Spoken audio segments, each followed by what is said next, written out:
पदकमलं करुणानिलये वरिवस्यति योऽनुदिनं स शिवे अयि कमले कमलानिलये कमलानिलय स कथं न भवेत् तव पदमेव परं पदमित्यनुशीलयतो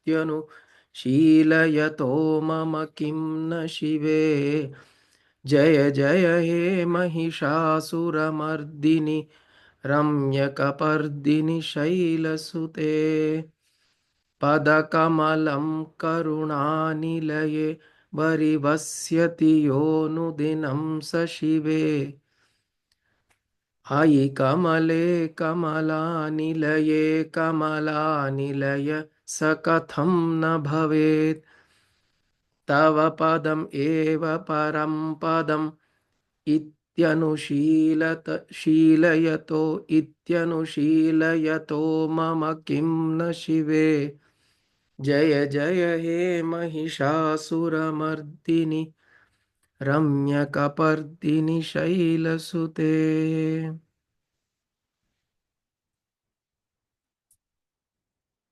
ओके पदकमलं करुणानिलये वरिवस्यति यः अनुदिनं स शिवे पदकमलं करुणानिलये it's a very commonly used words padakamalam karuna nilaya padakamalam means the lotus of the feet karuna nilaya abode of compassion varivasyati vasyati she lives yaha anudinam sa shive every day with one who stays every day with Shiva sa Shiva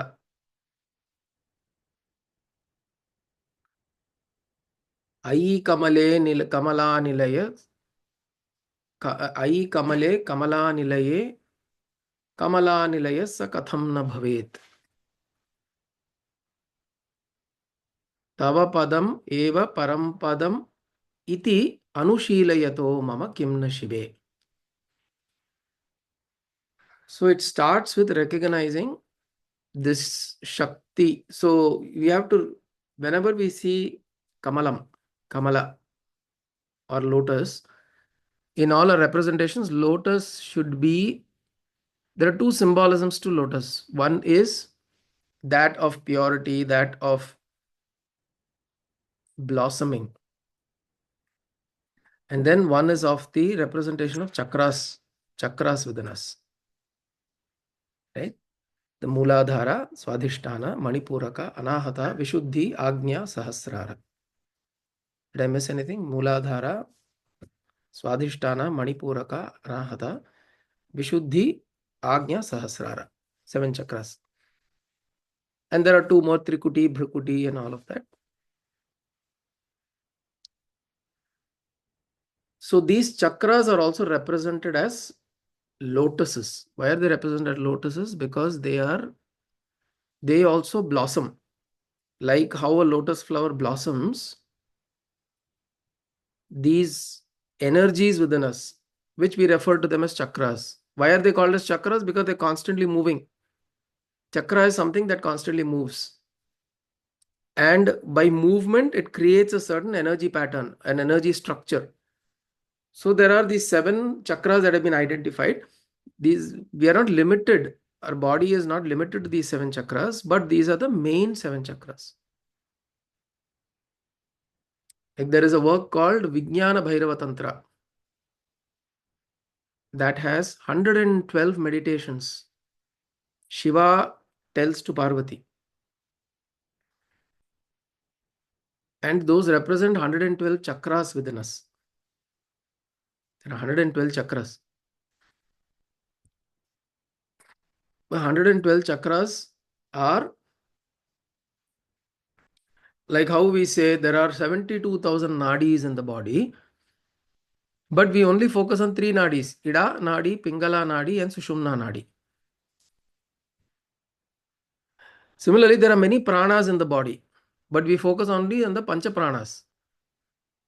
Prana, Apana, Vyana, Udana, Samana. So like that, these are 7 chakras that we focus upon because these are the chakras on which we can work. There are other intermediary chakras also. Similarly, states. How many states of consciousness do we have? Jagrat, Swapna, Sushupti. Are they the only 3 states of consciousness? No. There are many more. There are many intermediary states of consciousness. Right? When you're daydreaming, that is a state of consciousness. When you're unconscious, it's a different state of consciousness. So there are different states of intermediary states of consciousness, but we don't really, the focus is on these 3 because it's used as a tool. Jagrat, Swapna, Sushupti. In the Jagrat, why is Jagrat important to know? Because this is the place where you can do all this work. Swapna, why do you use Swapna as a state of consciousness? Why do we refer to it? Because by understanding Swapna, you can understand many aspects of how reality can be completely an illusory representation. How illusions can happen, Swapna is a representation of that. Why is Sushupti important? Because Sushupti tells you that there is a place where the I that you know as yourself does not exist. So like that, there are these categories that are created for several of these principles so that we focus on those in terms of what we can work with. So here she starts with Pada Kamalam. Devi is Pada Kamalam. Now, Pada Kamalam is in the feet actually. Mooladhara is considered to be in the base of the spine.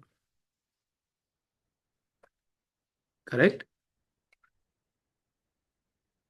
But in some forms of Tantra practices, there is a lotus that's considered to be under the feet.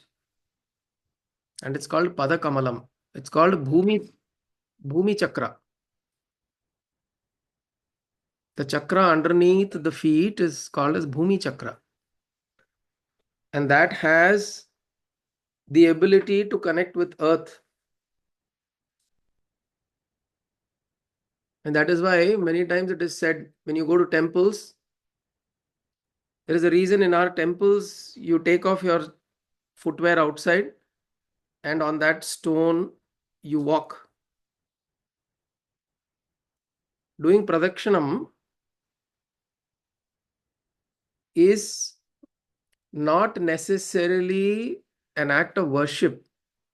It is actually an act that helps in well-being. Because when you're walking on that kind of stone with your feet, with your padakamalam, which means your feet, the chakra in your feet touching the earth, it activates the chakras there. There's a whole science of reflexology practiced primarily in China and Singapore and some parts of Southeast Asia, where there are nerve endings at the feet, and each of those parts of the feet under the feet they will tell you that this is connected to the kidney, this part under the feet. So you'll see this images in reflexology centers, that both the feet and then each of the feet there'll be markings. So like for example, under the big toe there'll be an indication that it's kidney. I'm just giving an example. I don't know if that is what it is, right? But kidney, ears, nose, heart. So the whole body, organs of the body and different centers of the body will appear on that image, on that photo of the feet, to show that if you press different parts of the feet, it can activate and energize different organs and centers in the body.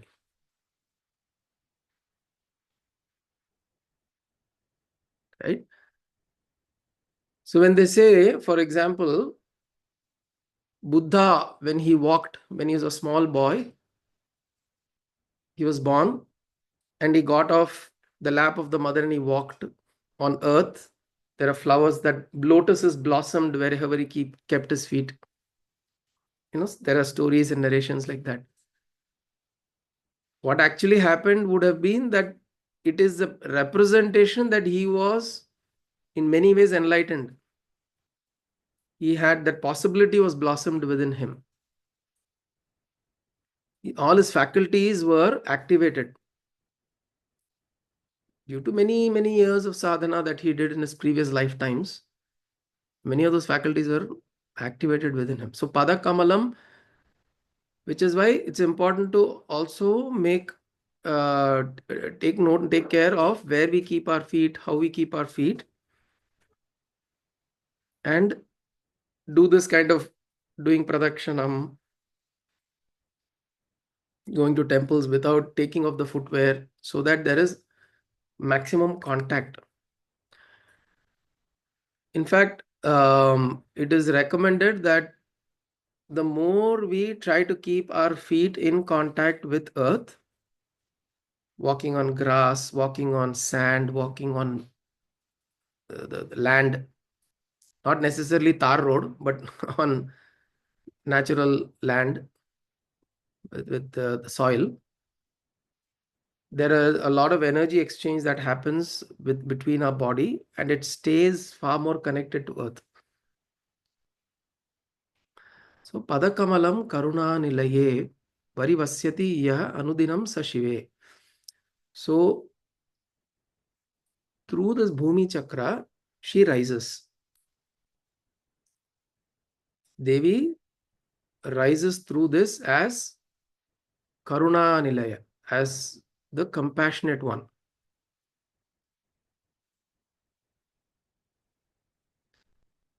So Kalpaka saying bare feet shoes, they call it trending, barefoot shoes. Okay, I don't know what. There's some trending term apparently these days. No, it is like they recommend walking on barefoot. For the barefoot shoes, apparently it's very good to activate your the You're right. Actually, I have tried some of those. in the madri. In the mandri, na? Oh, okay. You've put it in the group. No, put it for everybody to see. Yeah, look at that. Correct. You can check your chat. She's showing the images, barefoot shoes. So the feet, essentially there are slots for all the toes of your feet, and the sole is very thin, so you can pretty much grasp the floor with your feet as though you're walking bare feet, but you're actually not. You're wearing footwear. So Zoho Vengu, Sila Vengu, walks barefoot. he walks barefoot. Okay. Vengu, he walks barefoot. CEO of Zoho. Yeah, right. Interesting. So it is important because it creates that connection with earth, and when we create that connection with earth more and more, there are in many ways it creates stability in our body. It creates that stability, and also karuna nilaya, because karuna or compassion is an aspect that can only come when there is stability within us. When you are agitated and when you are unstable, there's very little possibility of karuna arising in you. You can feel pity for somebody, but compassion is very different. We think when we see somebody suffering, we feel pity. Pity is not compassion. Pity is just a very natural association of that person's suffering with my suffering. That's pity, feeling pity for something. Karuna is a very different energy. Karuna comes from a great level of stability from within us. Compassion is actually a strength. Compassion doesn't usually come for a person. Like they say, love is not something that is for an individual. Love is an emotion that rises in you. There can be a stimulus on the outside, but the right kind of love is something that arises in you and it transforms you in some ways. So when love rises in you, everything feels lovely.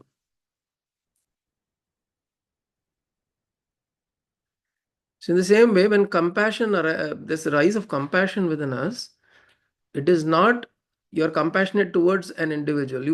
It's very, some of these things are very, it's used in common parlance, but it's not the right kind of, or it's not a complete experience. As I said, there would be different words. If you're feeling compassion or if you're feeling something for somebody, they're suffering, or you're trying to associate, it is out of what will I feel when I am going through that. It's more like that kind of correlation we are creating.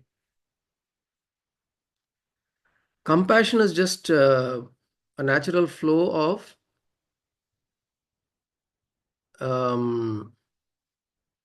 compassion is a natural flow of love towards anything and everything. It is not directed towards something.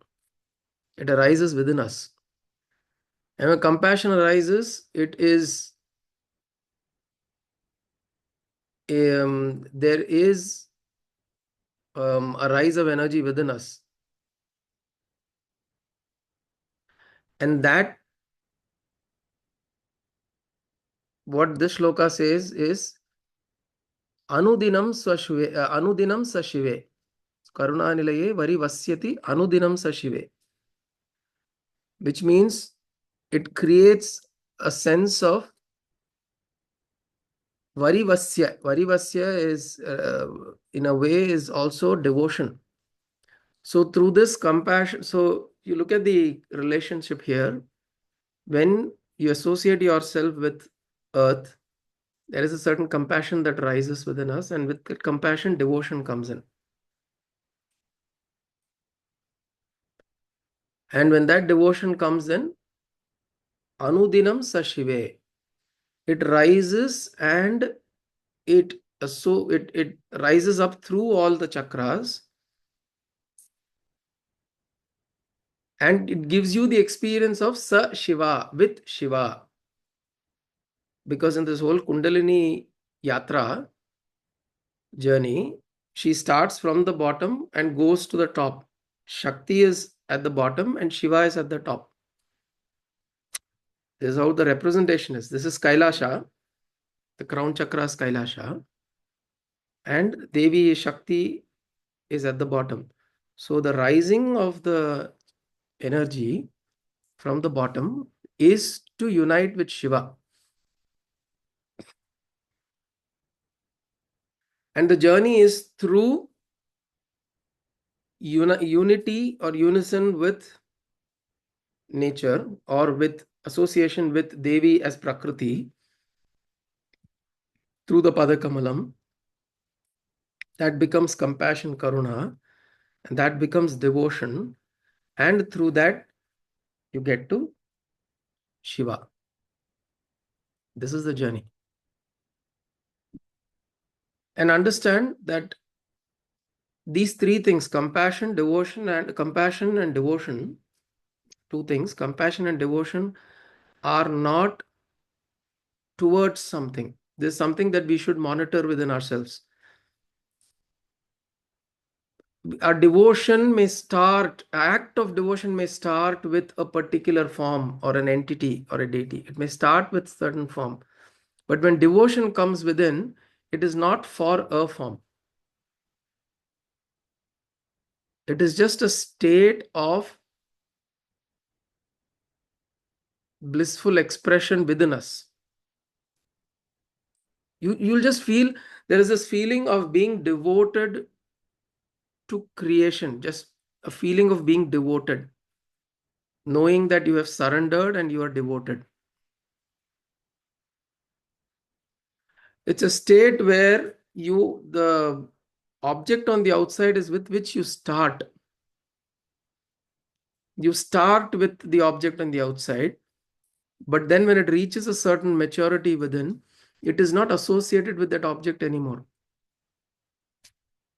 Compassion or devotion is not associated with an object.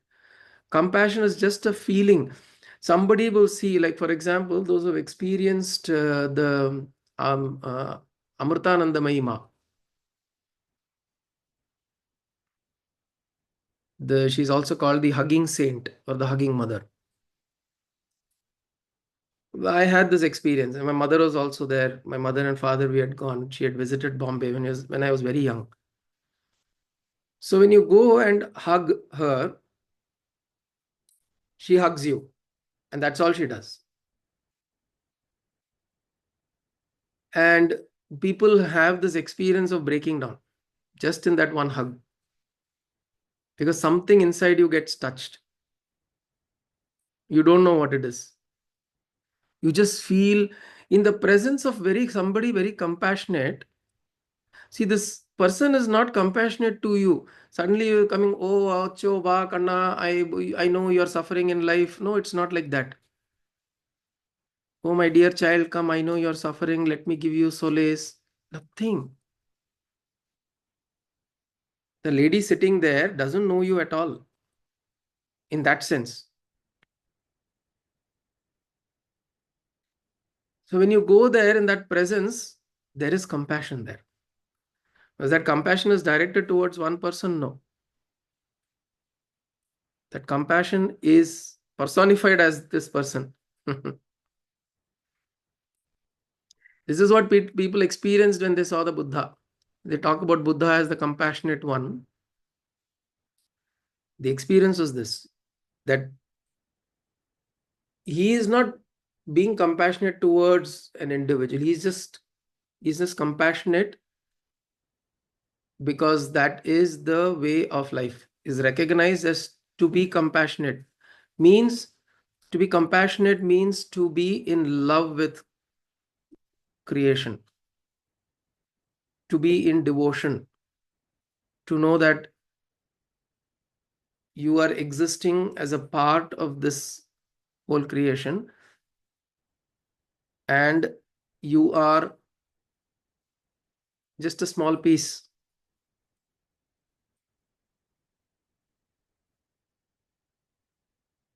So that experience is very, when it reaches a certain profound state,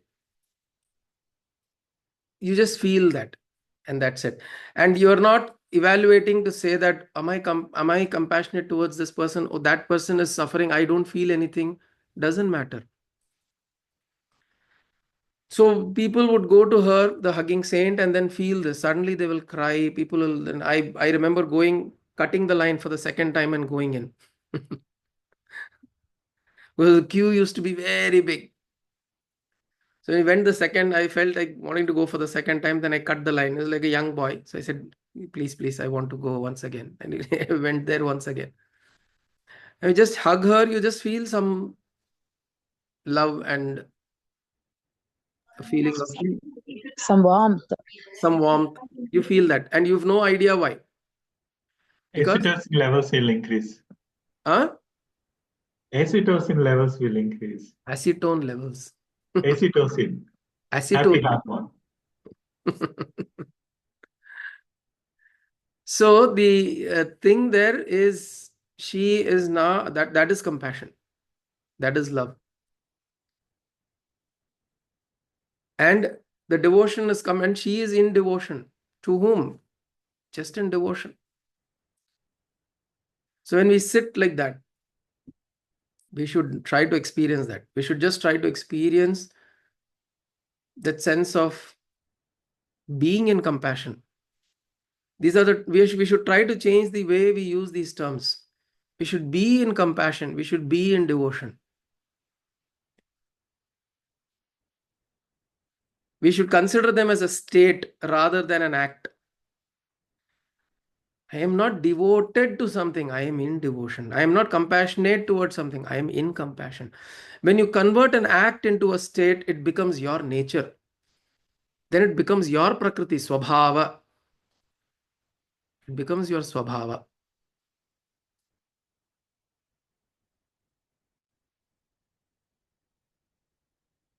This is sadhana. Swami Sarvapriyananda talks about this. He says how spiritual sadhana is about making an act into a state.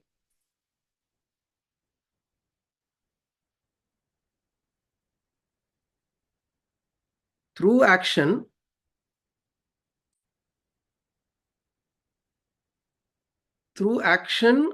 you get to a place where, that is why you see Mahans,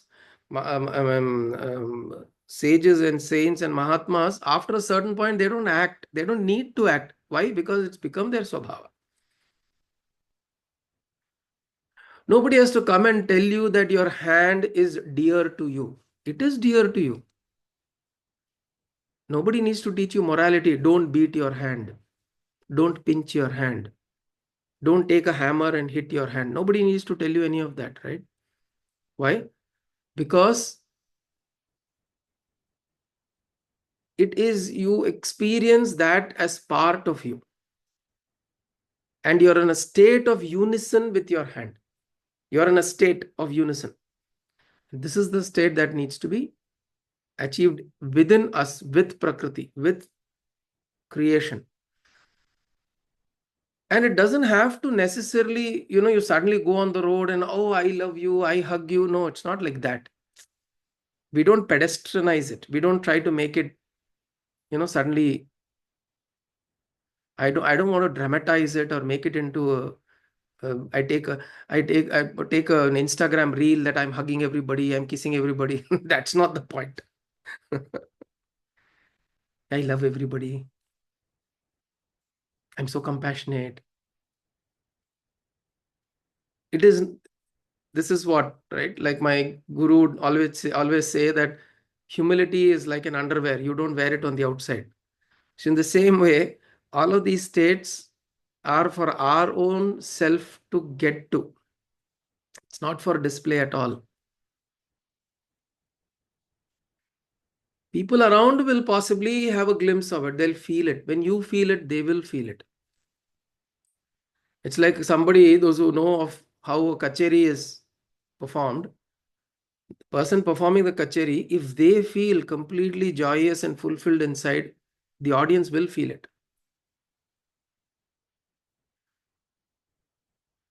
Because you'll know this. You go and talk to the performer after that, and you ask how did they feel while, and you'll say that kacheri was really great, and they'll say they also felt good. It's because they felt good, they were able to spill that out. So she is here, Padakamalam Karuna Nilaye, Varivasyati Yonudanam Sa Shive. Ai Kamale Kamala Nilaye, Kamala Nilayasa Katham na Bhavet. If we are like this, from one Kamala to Kamala, how can you not be Kamala herself? Kamala Devi or Mahalakshmi, in this case, Mahalakshmi, Kamala Nilaya sa katham na bhavet. How can you not be the abode of Devi herself? Katham na bhavet. How is it that you will not be the Kamala Nilaya? Kamala Nilaya means what? Where Kamala lives. Kamala, in this case, we can look at it as Devi herself. Mahalakshmi. Prosperity. Shri. Shrihi. Shrimkari. So she herself will live in you. She herself will find abode in you. We discussed this in Shri Suktam also.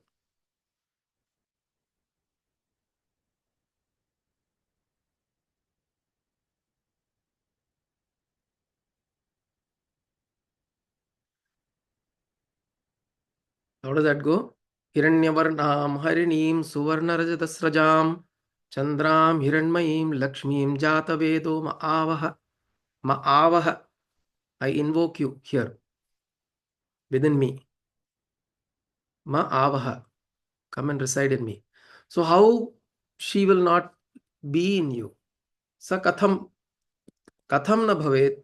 How will that not happen? What she herself becoming that you becoming the abode of Kamala Nilaya. Katham na bhavet. Tava padameva param padam iti anushilayato mama kim na shive.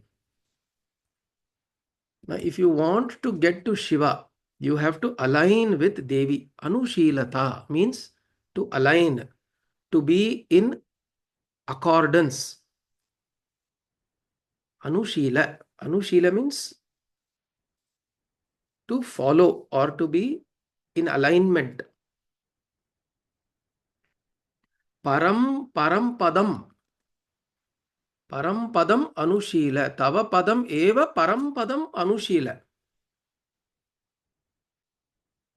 At your feet, when I surrender myself at your feet, tava padam eva, your feet alone. At your feet alone, I bow down and I align with you, O Mother. What does alignment with Mother mean? Or being in accordance with Devi mean? What does it mean? Anushilata. Tava padam eva param padam.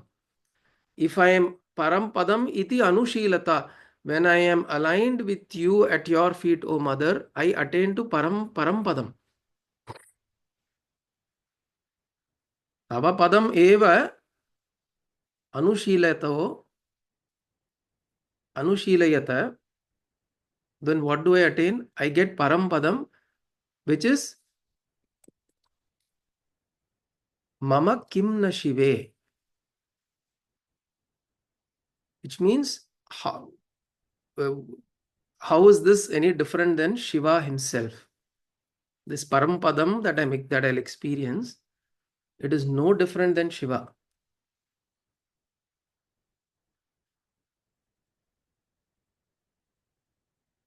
So to experience that Paramapadam, which is nothing but Shiva, I align with you, O Mother.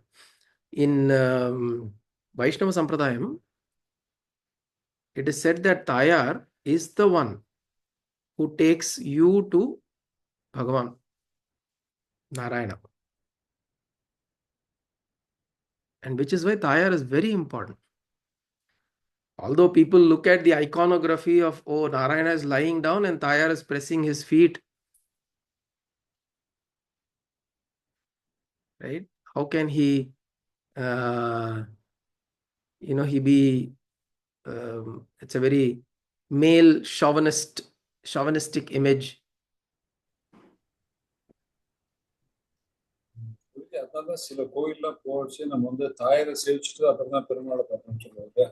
Correct. Absolutely. Because it is with her permission alone that Narayana will allow audience. So, Tayar is your gateway. In other words, the Tayar only takes the children, holds the hand of the children and takes to Perumal. Right? Absolutely. The mother, Perumal cannot refuse. And if when the promise that Narayana has given to Tayar or Devi is that anybody you recommend, I will not be able to refuse.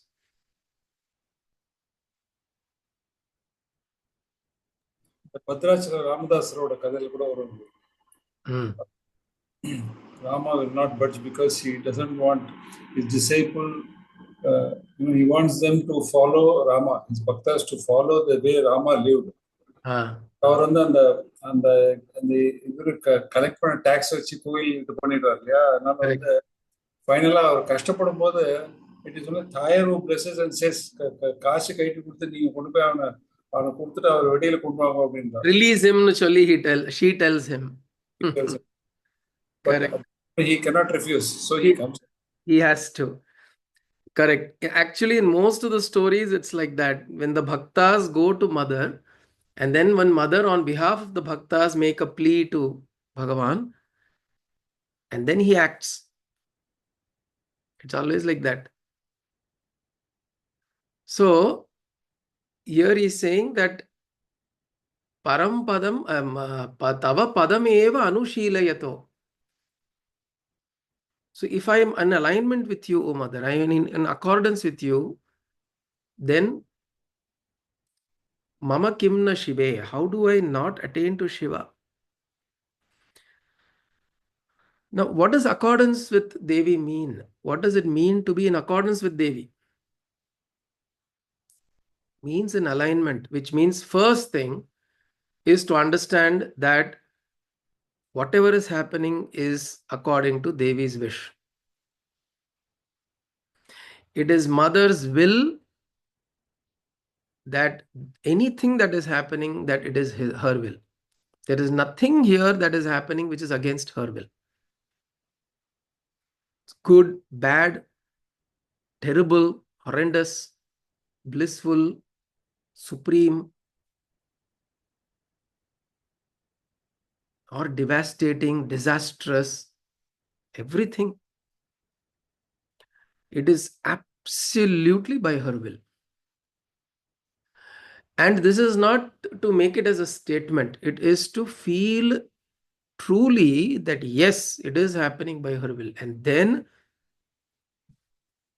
when we surrender to that will, then we will know that there is nothing wrong that is happening. We always go into, many a times we go into this state of when we are physically, mentally, in many ways we go through a lot of trauma and a lot of difficulties and distresses. We cry out saying, oh mother, or whoever, oh Krishna, Narayana, oh Shiva, oh mother, Devi, why are you doing this to me? And sometimes we feel that it is uncalled for that this happens to me. It is unacceptable that what I'm going through, it is not reasonable. It is not, I don't deserve this.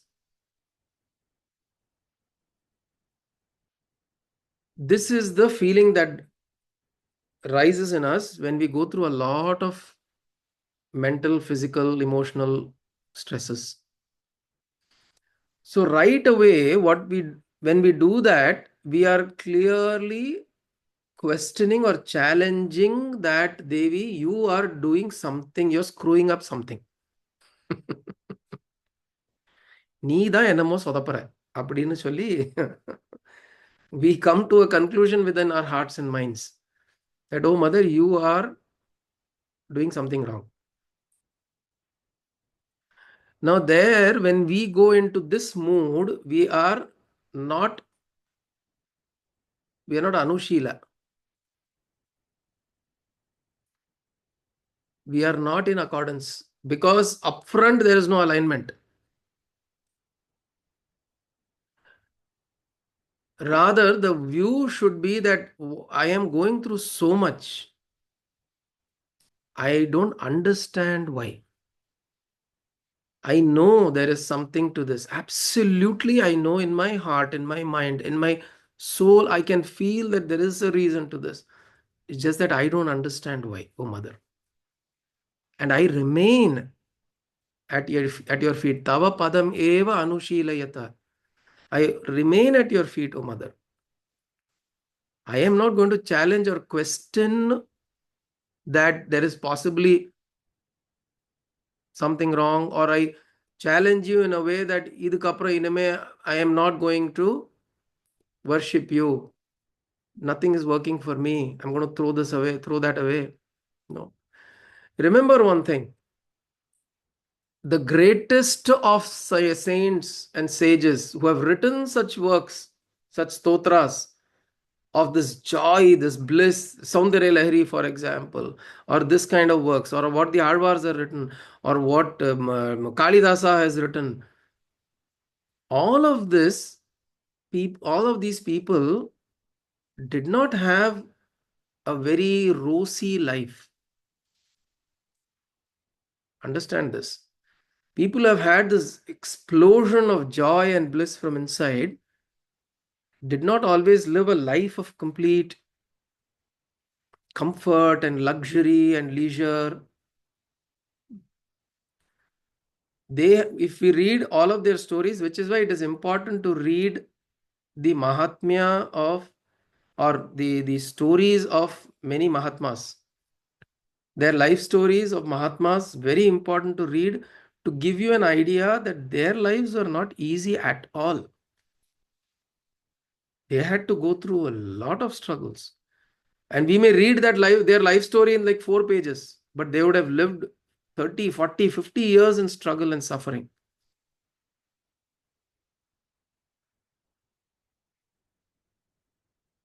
Despite that, they said, Tava padameva parampadam anushilayato, then mama kimna shive. How come I will not attain to Shiva? That Shiva, when I remain in accordance with you. Because somewhere within their hearts and minds, they would have established absolutely without an iota of doubt that whatever is happening is her will. And I submit myself to her will. My action is there. I do what I think is best, what I feel is right. But I don't challenge saying that something is wrong, you are not doing the right thing. I'm not standing up to that. I'm not trying to go away from recognizing that what is happening is her will. Anything and everything that's happening in the world is her will. When you come to that state of acceptance within our hearts, then we recognize that there is absolute then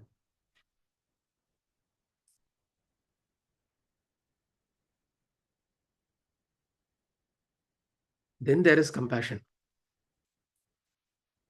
Then goes back to the first line. Karuna Nilaya. Then there is compassion. Then there is devotion. Then all of the state within us remains established. So what is the verse today? We'll close with this. Padakamalam karuna nilaye varivasyati yonu dinam sushive.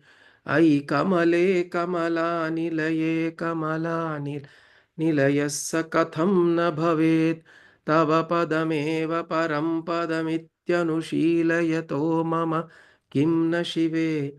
Jaya jaya he Mahishasura Mardini रम्यकपर्दिनि शैलसुते.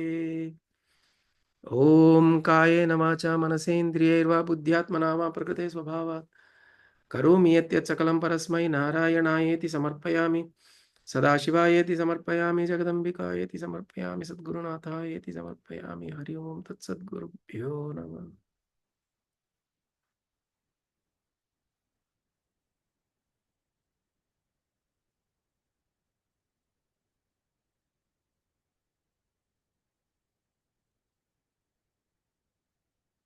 Gurudeva. Hari Om. Hari Om. Hari Om.